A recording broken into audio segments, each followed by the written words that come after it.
Alright, let's go now with osteogenesis and then we will end with cartilage. Regarding the formation of bone, we have two different processes. Intramembranous ossification is where bone arises directly from membranes of embryonic tissue or mesenchyme that condense, while in endochondral ossification, a hyaline cartilage model of the bone arising from mesenchyme is designed, and then this model ossifies.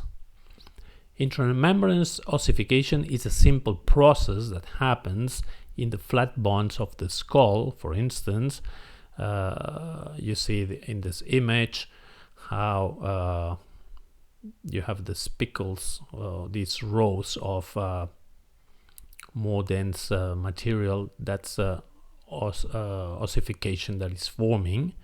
But in the case of the mandle, this is a very special case that kind of combine both processes. So first we have a tiny cartilage model that we call cartilage of Meckel, and above this mesenchyme membranes do an intramembranous ossification. The first step of intramembranous ossification is the condensation of mesenchymal cells that then differentiate into osteogenic cells and later on into osteoblasts. This is called an ossification center. Then osteoblasts secrete around the extracellular matrix. Once surrounded by the matrix, osteoblasts will differentiate into osteocytes, which are enclosed in a lacuna and have some cytoplasmic processes radiating into the canaliculi. Then calcium salts precipitate in the matrix that becomes hard in a process known as calcification. Trabecula form and grow, fusing with each other around blood vessels, and the connective tissue that is entrapped inside then differentiates into red bone marrow that will produce the blood cells. At the same time, the condensed mesenchyme in the surface of the bone becomes the periosteum. Finally, the surface bone below the periosteum becomes more dense, and this compact bone at both sides of a flat bone will enclose a spongy bone and the red bone marrow inside. The bone will grow later until reaching its adult size. Endochondral ossification is the system to form most of the bones of the body.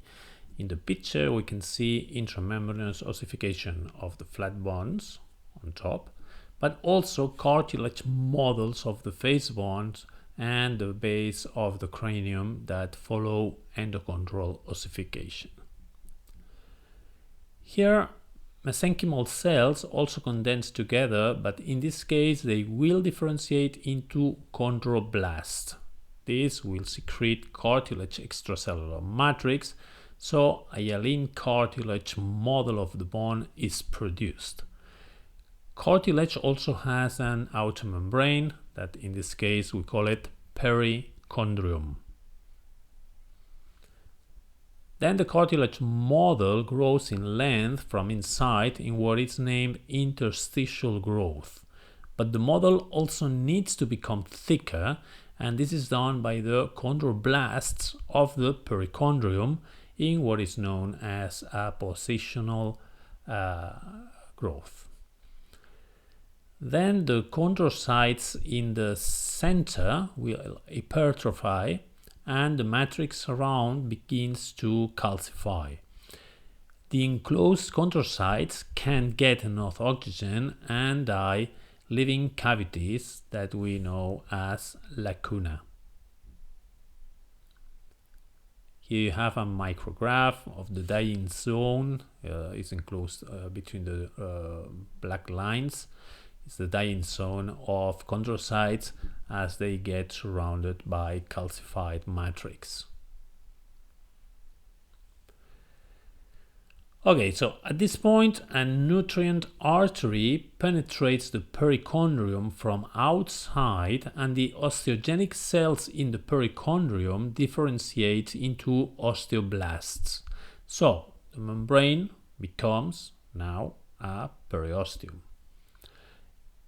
In the middle of the model, periosteal capillaries develop and reach the hollow part where the chondrocytes have died just a minute ago, and here a primary ossification center develops and spongy bone will be formed. This center then spreads towards the rest of the cartilage, right? So to the two ends of the bone.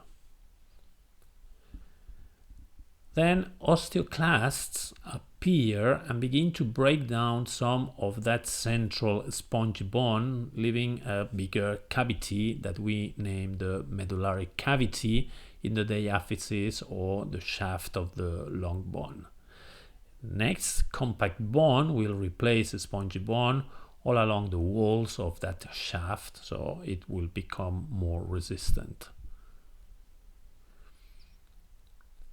Then arteries next to the epiphysis penetrate and develop secondary ossification centers about the time of delivery of the baby.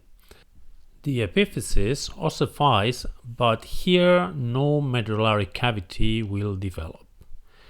Another difference is that ossification here happens from the center to the periphery, okay, as opposed to the shaft of the bone. Ossification continues, but leaving hyaline cartilage in the surface of what will be the articular surface. This is why hyaline cartilage and articular cartilage are the same thing. Another spot where hyaline cartilage remains is that at the junction of the diaphysis and the epiphysis. This is known as the growth plate and will exist until the kid stops growing at around 18 to 20 years old. Alright, so let's see now the characteristics of cartilage. First, let's state that there are three types of cartilage. You have hyaline, the one we just saw, elastic, and fibrocartilage. Remember that cartilage is avascular and also lacks innervation and has a matrix made of sulfated glycosaminoglycans. All right, so it's a different matrix than the bone, of course. And the fibers here are going to be collagen or a mixture of collagen and elastic. The cells here are chondroblasts and chondrogenic cells that are located at the perichondrium, and chondrocytes, which are enclosed in lacuna. Here you can see some chondrocytes in the lacuna, many times in pairs or in groups of 3 or 4. In this case, we have collagen and elastic fibers. So it is elastic cartilage. If you want to take a closer look to the fibers, you have this picture where we can see the elastic fibers. And here you have a close view of chondrocytes with the plasma they segregate.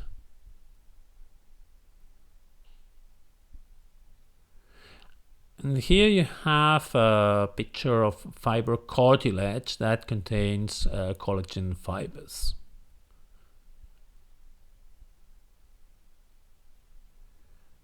The perichondrium has also a fibrous external layer with fibroblasts and collagen, and a chondrogenic layer with chondroblasts and chondrogenic cells, which are essential for the apposition growth of the cartilage.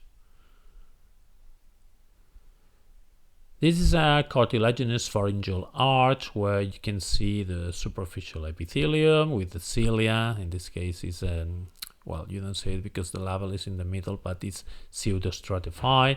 And then deeper to it, we have connective tissue, and next the perichondrium, with the cartilage deeper to it.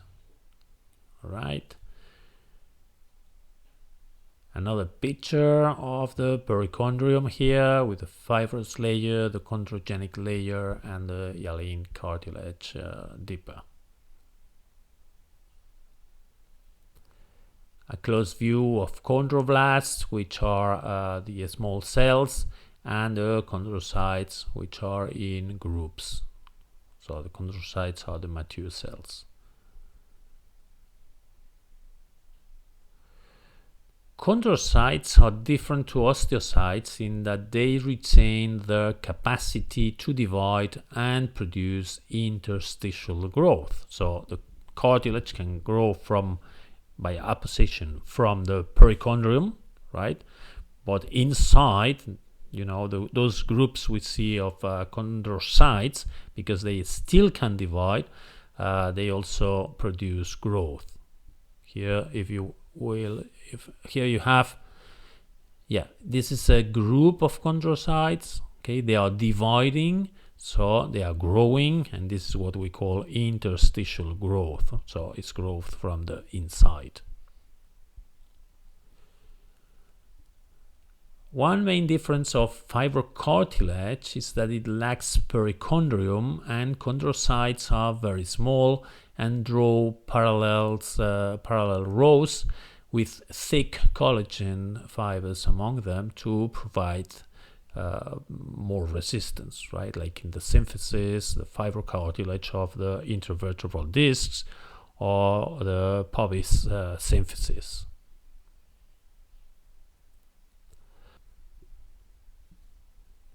All right, and this is all for today.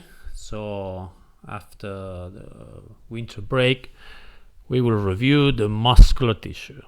All right, so Merry Christmas to everyone, and hope this next year, is different from the one we had. Okay, see you soon, guys.